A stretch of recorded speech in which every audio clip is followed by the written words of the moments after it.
গর্ভাবস্থায় কি ড্রাগন খাওয়া যাবে?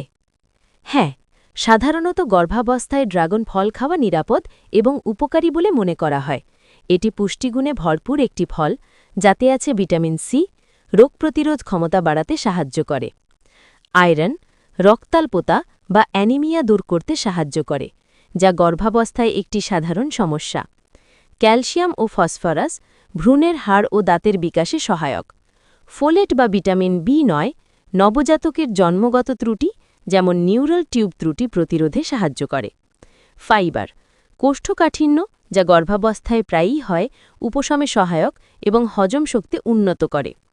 অ্যান্টিঅক্সিডেন্ট শরীরের কোষকে ক্ষতিকর ফ্রি র্যাডিক্যাল থেকে রক্ষা করে। কার্বোহাইড্রেট ও স্বাস্থ্যকর ফ্যাট শক্তি সরবরাহ করে। তবে কিছু বিষয় মনে রাখা ভালো। পরিমিত পরিমাণে খাওয়া, যে কোনো খাবারের মতোই এটিও পরিমিত পরিমাণে খাওয়া উচিত। অতিরিক্ত খেলে কিছু ক্ষেত্রে পেটের সমস্যা বা অন্যান্য পার্শ্ব প্রতিক্রিয়া হতে পারে।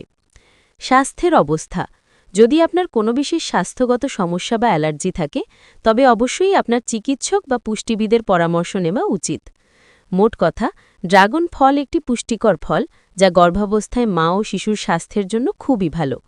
তবুও আপনার খাদ্য তালিকায় বড় কোনো পরিবর্তন আনার আগে ডাক্তারের সাথে কথা বলে নেওয়া সবচেয়ে নিরাপদ।